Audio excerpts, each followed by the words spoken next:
भारत विश्व की प्राचीन सभ्यताओं की भूमि है। इसी भूमि पर कभी बसता था एक ऐतिहासिक शहर द्वारका। गोमती नदी और अरब सागर के संगम पर बसी द्वारका नगरी की स्थापना भगवान श्री कृष्ण ने मथुरा से निकलने के बाद की थी, जो एक विशाल और सुसंगत नगर था। यह भारत का सबसे विकसित राज्य हुआ करता था, जो हूबहू आज के आधुनिक शहर जैसा ही था। कहते हैं श्री कृष्ण ने अपने मामा और मथुरा के क्रूर राजा कंस का वध किया तो कंस के ससुर जरासंध बार बार मथुरा पर आक्रमण करते रहे, जिसके कारण कृष्ण अपनी प्रजा की सुरक्षा के लिए अपनी सारी प्रजा को लेकर समुद्र के किनारे आ गए और द्वारका बसाई। कहते हैं द्वारका बसाने के लिए कृष्ण ने समुद्र देव से जमीन ली थी और देवताओं के निर्माणकर्ता विश्वकर्मा से रातों रात द्वारका का निर्माण करवाया। विशाल दीवारों से घिरी ये खूबसूरत नगरी वास्तुकला की बेहतरीन मिसाल थी, लेकिन श्री कृष्ण की मृत्यु के बाद यह खूबसूरत नगरी समुद्र में डूब गई, जो आज भी समुद्र की गहराइयों में मौजूद है। रिसर्च के मुताबिक खुदाई में मिली द्वारका की कहानी 9000 साल पुरानी है। पौराणिक कथाओं के अनुसार द्वारका के समुद्र में विलीन होने के पीछे मुख्य रूप से 2 घटनाएं जिम्मेदार थीं। एक, महाभारत युद्ध के उपरांत माता गांधारी द्वारा अपने पुत्रों की मृत्यु के वियोग में श्री कृष्ण को दिया गया श्राप, और दूसरा, ऋषियों द्वारा कृष्ण पुत्र सांब को दिया गया श्राप। जब कृष्ण पुत्र सांब ने ऋषियों का उपहास किया, उसके पश्चात क्रोध में आकर ऋषियों ने सांब को श्राप दे दिया। पुराणों के अनुसार भगवान श्री कृष्ण की द्वारका नगरी महाभारत युद्ध के उपरांत गांधारी के श्राप के तकरीबन 36 साल बाद समुद्र में समा गई थी। द्वारका के समुद्री अवशेषों पर सबसे पहली नजर भारतीय वायुसेना के पायलटों की पड़ी, जो समुद्र के ऊपर से उड़ान भर रहे थे। इसके बाद ही 1970 के जामनगर के गजेटियन में इनका उल्लेख किया गया। इससे पहले लोगों का कहना था कि द्वारका नगरी एक काल्पनिक नगर है और काल्पनिक कहानियों का कोई इतिहास नहीं होता। लेकिन जब द्वारका का सबसे पहला ऐतिहासिक उल्लेख गुजरात के भावनगर में मिले 6ठी शताब्दी के पॉलिताना कॉपर प्लेट पर मिले, तब लोगों को इस पर भरोसा होने लगा। इसके पश्चात सन 1979 में आर्कियोलॉजिस्ट डॉक्टर SR राव और उनकी टीम तथ्य के प्रमाण ढूंढने लगे। What actually prompted me to undertake onshore and offshore excavation at Dwarka is the controversy that was raging about the date and historicity of Mahabharata. खोज की शुरुआत हुई द्वारका में मिले 9वीं सदी के एक विश्व मंदिर के अवशेषों से। खोज बढ़ते बढ़ते अरब सागर के अंदर तक पहुंच गई। इसी खोज में हजारों फीट नीचे समुद्र में वैज्ञानिकों को द्वारका के महत्वपूर्ण अवशेष मिले, जिसमें 560 मीटर लंबी द्वारका की दीवार मिली, जिसकी बनावट महाभारत के द्वारका विवरण से मिलती है।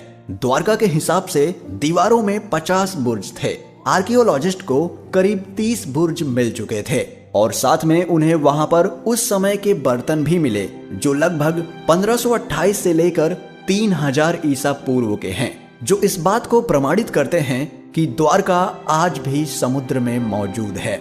कई द्वारों का शहर होने के कारण इस नगरी का नाम द्वारका पड़ा। इस शहर के चारों ओर बहुत ही लंबी लंबी दीवारें थी, जिसमें कई दरवाजे थे। वो दीवारें आज भी समुद्र के तल में स्थित हैं। द्वारका को भारत के सबसे प्राचीन नगरों में से एक माना जाता है। द्वारका को द्वारावती, कुशस्थली, आनर्तक, ओखामंडल, गोमती द्वारका, चक्रतीर्थ, वारीदुर्ग और अंतरद्वीप के नाम से भी जाना जाता है। गुजरात राज्य के पश्चिमी सिरे पर समुद्र के किनारे पर स्थित यह द्वारका 4 धामों में से एक धाम और 7 पवित्र पुरियों में से एक पुरी माना जाता है। द्वारका 2 हैं, जिसमें से एक गोमती नदी के किनारे बसा है, जिसे द्वारका धाम माना गया है, और दूसरा बेट द्वारका पुरी है, जहां समुद्र के मार्ग से होकर जाना पड़ता है। भारतीय समुद्र वैज्ञानिकों का कहना है कि देश के पश्चिमी तट पर मिले पुरातात्विक अवशेष 9000 साल से भी अधिक पुराने हो सकते हैं। 2005 में भारतीय पुरातत्व सर्वेक्षण द्वारा द्वारका नगरी की खोज फिर से आरंभ की गई। भगवान श्री कृष्ण की द्वारका नगरी से जुड़े दावों और अनुमानों के वैज्ञानिक कसौटी पर कसे जाने का समय अब एकदम नजदीक आ गया। क्योंकि सन 2007 में भारतीय पुरातत्व सर्वेक्षण के निर्देशन में भारतीय नौसेना के गोताखोर समुद्र में समाई द्वारका नगरी के अवशेषों के नमूनों को सफलतापूर्वक निकाल लाए थे। गुजरात के कच्छ की खाड़ी के पास स्थित द्वारका नगर के समुद्र तटीय क्षेत्र में नौसेना के गोताखोरों की मदद से पुरातत्व विशेषज्ञों ने व्यापक सर्वेक्षण के बाद समुद्र के भीतर उत्खनन कार्य किया और वहां पड़े चूना पत्थरों के खंडों को भी ढूंढ निकाला।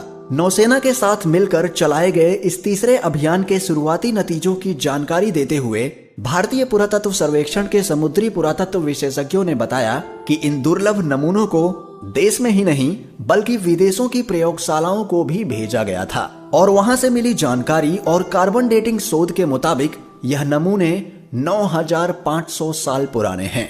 विदेशी वैज्ञानिक भी इसके बारे में जानकर काफी चौंके हुए थे। इन सैंपल्स को विदेशी प्रयोगशालाओं में भेजने का असली मकसद यही था कि इन पर किसी भी तरह का कोई शक न रहे, सारी भ्रांतियां दूर हो जाएं। नौसेना के गोताखोरों ने 40,000 वर्ग मीटर के दायरे में यह उत्खनन कार्य किया और वहां पड़े भवनों के खंडों के 200 नमूने एकत्र किए जिन्हें चूना और पत्थर का बताया गया है। पुरातत्व विशेषज्ञों ने बताया कि ये खंड किसी नगर या मंदिर के अवशेष लगते हैं। विशेषज्ञों ने समुद्र के भीतर ही नहीं बल्कि जमीन पर भी खुदाई की और 10 मीटर गहराई तक किए इस उत्खनन में सिक्के और कई कलाकृतियां भी प्राप्त हुईं।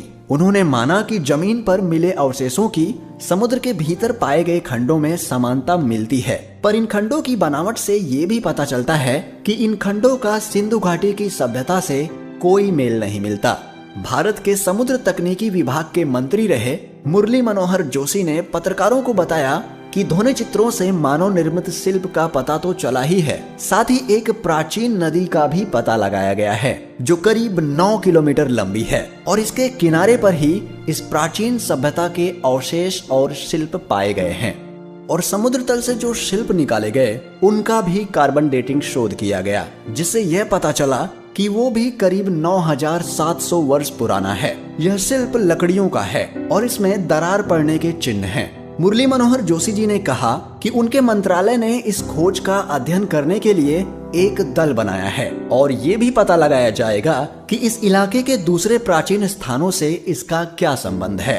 पुराणों और धर्म ग्रंथों में वर्णित प्राचीन द्वारका नगरी और उसके समुद्र में समा जाने से जुड़े रहस्यों का पता लगाने का काम पिछले कई वर्षों से रुका पड़ा था। भारतीय पुरातत्व सर्वेक्षण के निर्देशक AK सिन्हा ने कहा कि पानी में खोज के कार्य के लिए बड़े आधारभूत संरचना की जरूरत है। प्राचीन द्वारका नगरी की खोज जैसी बड़ी परियोजना के लिए समुद्र में प्लेटफॉर्म और काफी संख्या में प्रशिक्षित गोताखोरों की जरूरत होती है जो पानी में गहराई तक जा सके। आर्कियोलॉजिकल सर्वे ऑफ इंडिया के अधिकारी रहे डॉक्टर SR राव ने नेशनल इंस्टीट्यूट ऑफ ओशियानोग्राफी के समुद्री पुरातत्व शाखा में काम करते हुए द्वारका नगरी से जुड़े रहस्यों पर काफी खोज की। उनके नेतृत्व में किए गए प्रयासों से ही प्राचीन द्वारका नगरी का पता लगाया गया। द्वारका नगरी के समुद्र में समा जाने के रहस्य के बारे में पूछे जाने पर AK सिन्हा ने कहा कि द्वारका नगरी का एक बड़ा हिस्सा समुद्र में डूब गया था, लेकिन इसके कारण के बारे में प्रमाण के साथ कुछ भी नहीं कहा जा सकता। द्वारका नगरी के नष्ट होने के मत पर कई सवाल उठते हैं, जैसे कोई कहता है कि यह किसी प्राकृतिक घटना का काम हो सकता है, तो किसी का कहना है कि इसे एलियंस ने नष्ट कर दिया होगा, पर कुछ वैज्ञानिकों का कहना है कि 9000 साल पहले जब हिमयुग समाप्त हुआ तो समुद्र का जल स्तर इस कदर बढ़ा कि उसमें देश दुनिया के कई तटवर्ती शहर डूब गए और उन्हीं शहरों में से एक द्वारका भी था। हालांकि इस मामले पर आज भी शोध जारी है और अब तक जो भी सबूत मिले हैं उनसे यही सिद्ध होता है कि ये एक असली घटना है। और हमारे बीच एक और सबूत ये है कि महाभारत में जिन 35 शहरों के बारे में लिखा हुआ है वो आज भी हमारे बीच मौजूद हैं। पुरातत्व विभाग को इसके कई प्रमाण मिले हैं।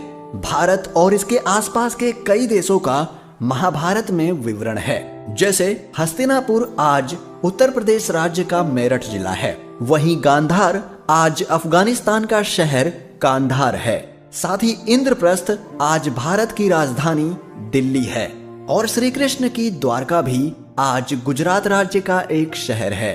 दोस्तों, ये सभी साक्ष्य और सबूत जब भविष्य में भारत के समृद्ध और प्राचीन इतिहास को बताने के रूप में पेश किए जाएंगे तो ये हमारी सभ्यता के लिए बड़े ही गर्व की बात होगी।